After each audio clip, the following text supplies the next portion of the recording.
Welcome back to Keep It Real Boxing. This is Cypherbox bringing you the latest in boxing news, and basically what I want to talk about in this video is Sergey Kovalev. If you didn't already know, Sergey Kovalev will be coming back to boxing. He'll be fighting on November the 25th against Shabraski. Now, I'm not going to try and say his first name. That was hard enough. Shabraski, if you don't know, has a record of 20 fights. He has 19 wins, 16 of them by KO, and he's had one loss by KO, which was against Sullivan Barrera. I believe he was knocked out in the 7th round for that one. And originally, I heard rumours before this fight was made, there was obviously talks between Main Events and Barrera's team to make a fight with Barrera. Sergey Kovalev was supposed to fight him, but that fight never materialised. Basically, what I want to talk about here is I probably want to talk about a few things about Sergey Kovalev. Really, there's the whole situation with his former trainer, who is now his former trainer. I was just watching a string of videos on ES News where he was talking. Sergey Kovalev was there and he's talking to a group of media members. Bit of Q&A with them, etc. And let's talk about his first fight. He's fighting Shabraski. Was supposed to fight Barrera. When he was asked about the Sullivan Barrera fight, he said that, and it's hard because his English isn't so great. Well, it's not bad, but sometimes you do get muddled up with in terms of translation, in terms of what he's actually meaning when he says it. But he went around by saying that basically, maybe he wasn't ready for Sullivan Barrera just yet. Which was really odd for me because obviously he feels he was cheated in a sense when it came to Andre Ward with his back-to-back losses to Andre Ward. Personally, I don't see it that way. I thought the first fight was really close and could have gone either way, and I wouldn't be surprised if anyone out there scored it a draw. The second fight, people are talking about low blows, etc., and stuff like that, but they weren't all low blows. There was one earlier on in the fight.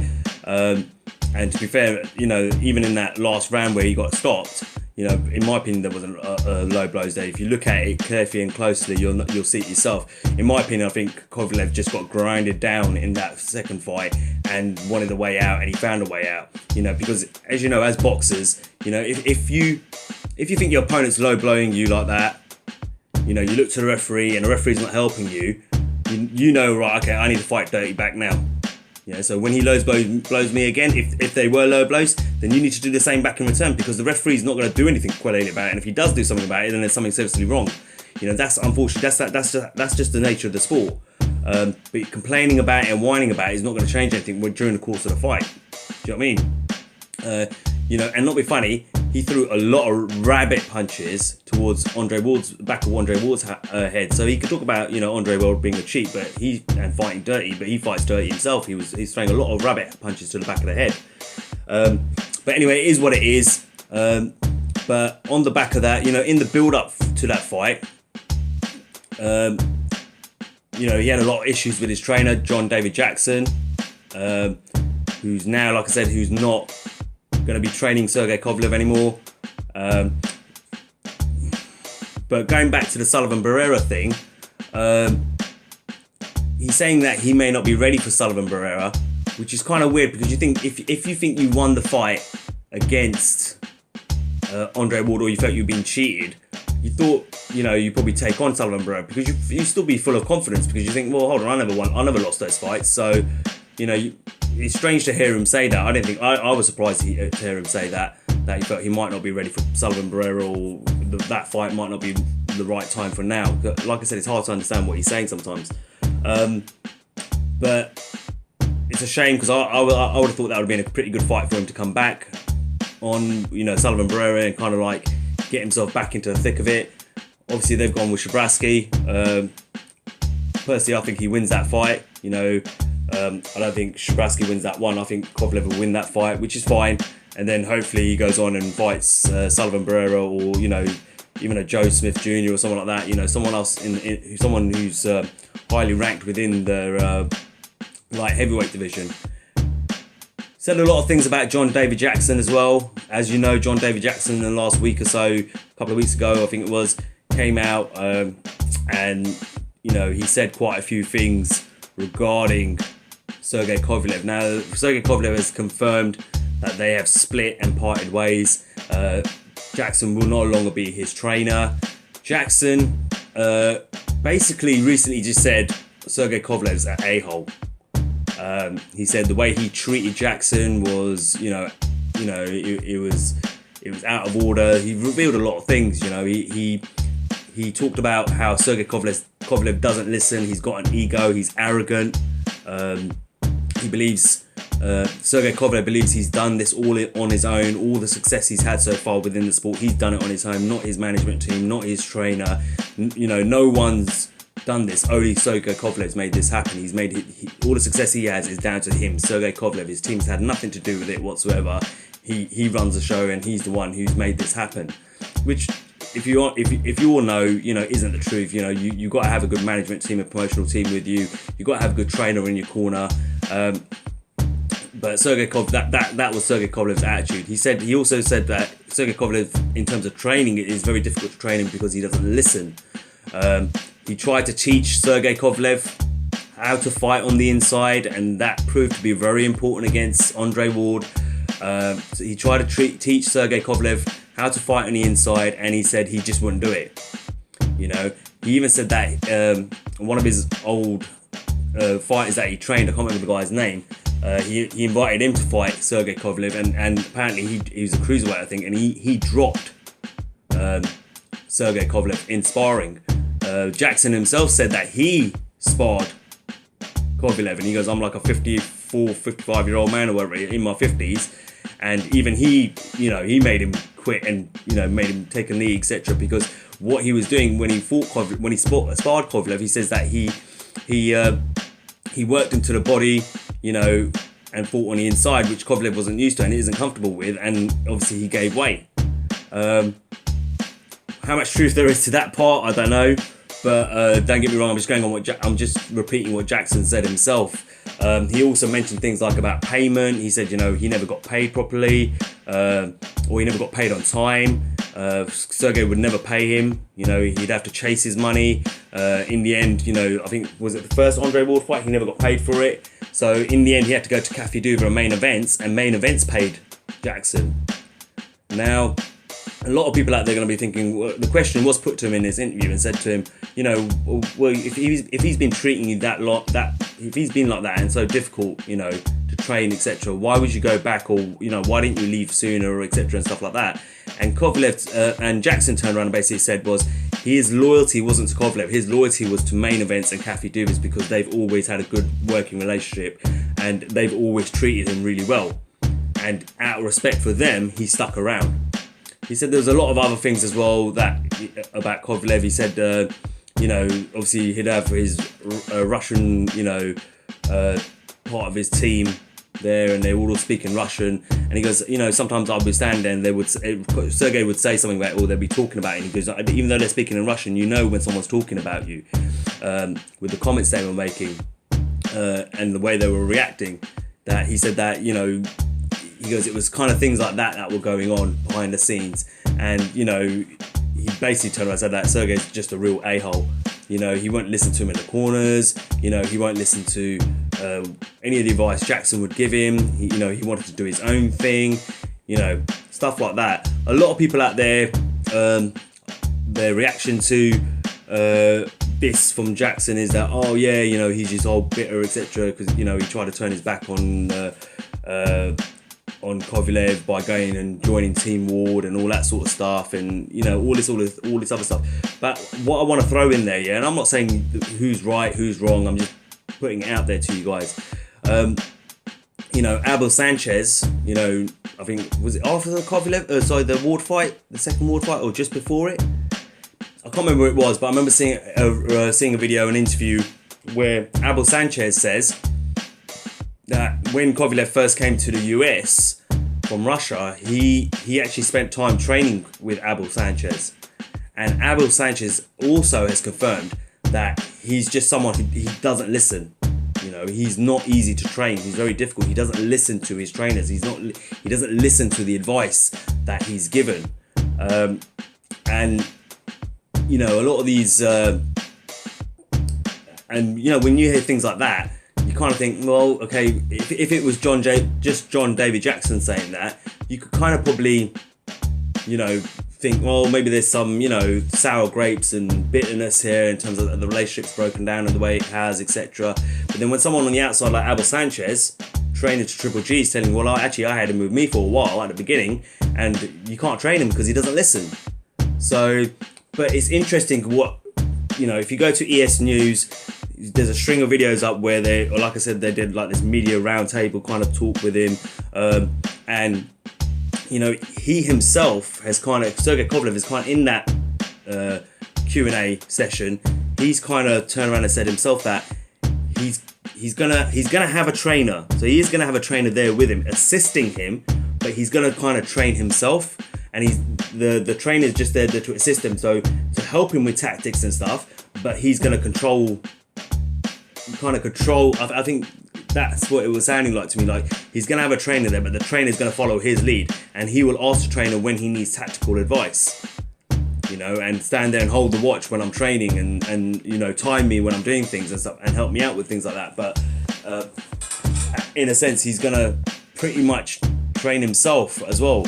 I don't really need a coach, he was talking about, which I don't necessarily agree with.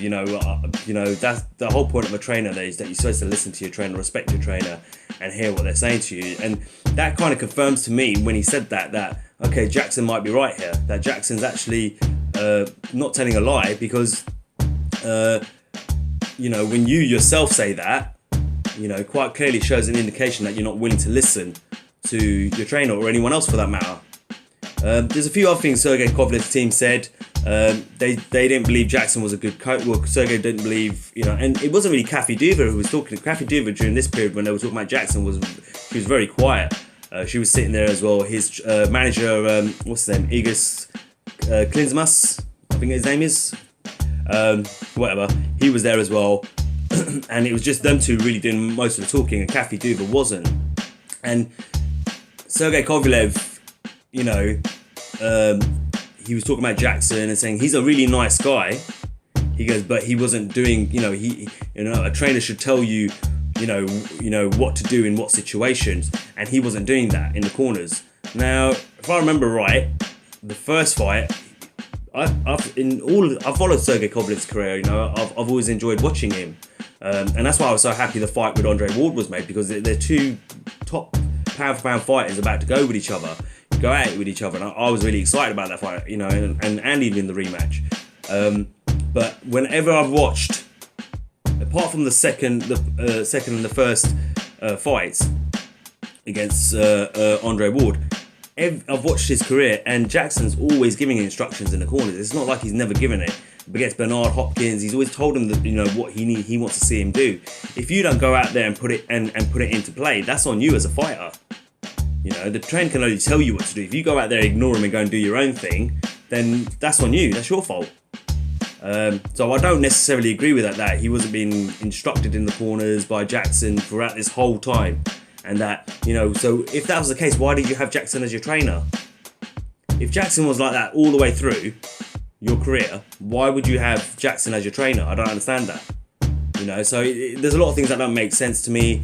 His manager, Klinsmas, what his name is, also said he saw John David Jackson before the fight. I think it was the second fight with with Andre Ward.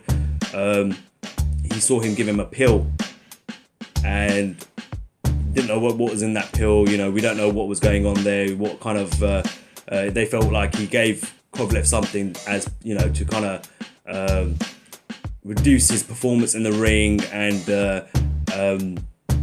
basically sabotage the performance against Andre Ward in the second Andre Ward fight as a little get back at Kovalev for the way he's been treated. He treated Jackson, or Jackson claims the way he was being treated. And Sergey himself said that he was feeling really relaxed going into that second fight with Ward, and that he didn't know why, but he was relaxed. He wasn't his usual self into the build up of the fight. So again, I don't know how much truth is to that, but there's an allegation there clearly of Jackson sabotaging Kovalev for the second fight. I mean, so how much truth there is to that Jackson gave a pill to Kovalev before his second fight with Andre Ward in order to sabotage his performance. I mean, I don't know how much I'm going to buy into that, to be honest with you. End of the day, we don't know the ins and outs and the truths about that, to be honest with you, and you're going to have to just treat that as an allegation, I suppose. Whether you choose to buy into it, that's up to you. I'm not going to, that's for sure. It'd be also interesting, in my opinion, to see how Sergey Kovalev comes back from these back-to-back defeats with Ward in terms of his mental state. I felt in the second fight, in the build-up to the second fight, actually from the minute he lost the first fight, I think he mentally drained himself out for that fight. He put so much emphasis on what he was doing on social media, tweeting, son of judges and all those sort of things that he was, I'm your God, bow to me, and all this sort of stuff. We all know, everyone, if you watched it carefully enough, and if you watched the build up to the second fight, he put a lot of energy mentally into just throwing these insults and these comments out to Andre Ward and Team Ward, and I felt he psyched himself out for that second fight. Definitely went in there with the wrong mindset. When you go in there with so much emotion and anger, you're fighting on anger. In my opinion, you're gonna lose. You're most likely gonna lose because you know what? You're not focused. You've put all your energy into the wrong place. The one place you just thought, right, you know what? I think I lost this. I think I won that fight. Is what you should have said. Watch the rematch. I'm gonna come back tougher and harder. And you know what? I'm gonna beat him up. Yeah, but he didn't do that. He instead of conserving his mental strength and his energy, he used it up, throwing insults and trying to convince the world that he won that first fight. But it'll be interesting to see whether he comes back and what kind of mindset he's going to have. And I'm not talking about against this fight against Shabraski. I'm talking about against the better quality opponents like a Sullivan Barrera. It'll be interesting to see how he comes back and what kind of state he is. He's also talking about training himself, being the lead trainer himself, but having a trainer in his corner, but having a trainer there more as an assistant to assist him in his training. So he'll build his regimen and stuff like that, and the trainer will be there more to assist him rather than him being there to be taught by his trainer, in a sense, because he says he knows what he needs to know, and he can train himself. He doesn't really need a coach as a sense, but he needs someone there still at times to kind of just talk about tactics at times, and obviously assist him with his training, which I thought was, like I said, I think it's really weird, really strange. But that's how he wants to play it. I think it's a mistake, but that's how the way he wants to go, then that's the way he wants to go. Don't get me wrong, I would like to see him back. I've always enjoyed watching Sergey Kovalev. I think the fights against Andre Ward, for me, I was a bit, I have to admit, I was disappointed in him, the way he reacted to the first loss instead of actually just focusing on training and getting his mind right for the rematch to seek out his revenge, if you want. He kind of let himself get wound up and psyched out. He says also he wants a rematch with Andre Ward. He said, let's do a third one, so that's interesting. He still wants to get in the ring again with Andre Ward. We'll have to wait and see what happens there. Andre Ward at the moment, obviously, as you know, a couple of options for Andre Ward.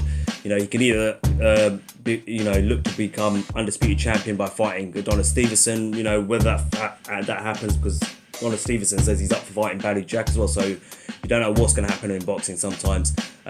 Also, there's a potential fight with Tony Bellew. There's a lot of talks going on with Tony Bellew and Eddie Hearn and Matchroom.com. So to me right now, it looks like that's the one that's going to happen at cruiserweight for Andre Ward next. He's going to go up to cruiserweight. Tony Bellew says he's willing to come back down to cruiserweight to fight Andre Ward. Also, and then later on down the line, there's these talks of him, Andre Ward versus Anthony Joshua. So, there's loads of things being talked about Andre Ward at the moment. He's got a few options on the table. So whether that fight with Kovalev, that third fight with Kovalev ever happens, who knows? We'd have to wait and see. Anyway, I just thought it was an interesting interview, interesting insights to where Sergey Kovalev is at the moment, him and his team and their thoughts about where they're going from here on out. Let me know what you think. Leave a comment as always. And as I always say, guys, like, share and subscribe if you are enjoying the videos. If you like what you're seeing, definitely subscribe to the channel. If you choose to subscribe to the channel, then hit that bell notification icon so you can get notified every time I upload a new video. Until next time, this is Cypherbox reminding you to keep it real.